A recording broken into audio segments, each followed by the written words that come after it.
Hello guys! Another day, another pagluluto na naman for today's video. Char lang guys, balik normal na ang ating feeling newscaster kasi eh. So ito na nga, nag-start na ako na maghanap kung meron pa kaming manok dito. Pumunta naman ako ng grocery kanina pero hindi ako bumili kasi feeling ko meron pa kaming manok sa freezer. What are you? Get off it. Mia's laughing. What is your daddy doing? Are you and daddy being silly? Tama nga, hinala ko na meron pa kaming natirang manok. Pasalamat na ako kasi kung hindi, kailangan ko naman mag-drive at pumunta ng grocery. Minsan kasi nakakatamad lumabas ng bahay, lalo pa pag sobrang lamig. Hinugasan ko na nga ang manok dito at ito naman aking magkamain dito rin sa kusina kasama ko habang kami ay nagchichismisan. Gusto ko talaga pag day off niya kasi natutulungan niya ako sa bahay lalo na sa pagbabantay ng mga bata. Buti na lang talaga at medyo okay ng aking singaw at makapagsalita na ako ng maayos. Talking is a struggle kasi talaga. Lalo pa talaga pag bungangira. Hindi naman bungangira. Lalo pa talaga mahilig kang magsalita. Ganyan. Ewan ko ba kung ako lang, pero pag may singaw ako ay lagi talaga akong naiirita. Maybe because hindi ka nga makapagsalita ng maayos, no? Tapos parang wala kang energy. At hindi ako talaga makakain ng maayos. So parang nagda-diet ako during may may singaw. Char. Napag-isipan ko nga magluto ng chicken noodle soup kasi si Azzy, nagising siya na may lagnat tapos sumuka siya. And of course, bilang isang magulang, ayaw natin makita na magkasakit ang mga anak natin, di ba? Sino ba naman ang may gusto?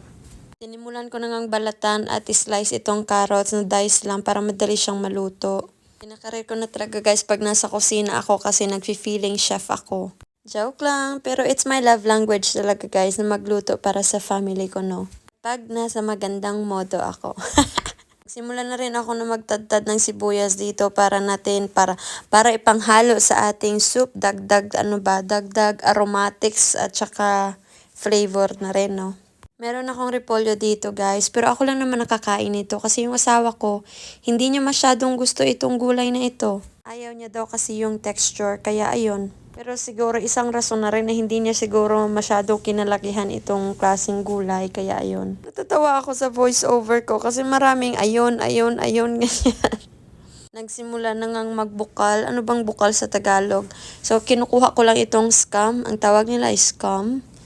Ng mga impurities, ganyan, impurities. So, tinadtad ko na itong manok, ni-shredded lang, at inalis ko na rin yung, yung buto. Para okay siya kainin, no? Hindi na tayo usngab-usngab sang, tulan. Ang ginamit ko nga na parte ng manok dito ay chicken thighs para hindi siya masyadong dry. At saka yung asawa ko mahilig siya sa dark meat. Kaya nga ako nga ang pinili niya, diba? Char! Uy, baka iba siya na naman ako dito na pilingera. I'm trying my best na nga nadalian itong pag-shred. Pero ito, exposure muna guys para naman makita nyo naman ang itsura ng chef dito sa kusina, o diba? Napakaseryoso ko talaga pag nagluluto ako. Minsan natatawa ako sa itsura ko pag nag-i-edit ako ng video. Oh, ito palang itsura ko pa.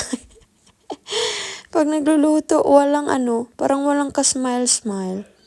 So, nagsimula na nga kumulo itong tubig, no? At nilagay ko na yung shredded chicken, tapos itong ating noodles. Tapos naglagay na rin ako ng chicken bouillon. Parang Knorr cubes ba dyan sa atin. Naglagay ako ng asin, paminta, garlic powder, at saka itong parsley flakes, at saka thymes. Tama ba yung pag-pronounce ko? Basta thyme. Ang pandinig ko kasi parang times, like 1 times 1, ganyan. Nimekos-mekos ko na nga ito at taste test kung pasado na ba sa ating panlasa. Nilagyan ko na rin ito ng itlog. Parang na-remind ako ng lomi. Yun sa aming sa town, meron kaming lomi, ganyan. Pero ang tawag dito sa kanila, chicken noodle soup. Minsan nag-a-add ako ng heavy cream para maging creamy siya, para maging malapot. At ito na nga, luto na, parang chicken noodle soup na rin ang kanyang itsura. Yung iba guys, sa kanilang chicken noodle soup, ay naglalagay sila ng celery.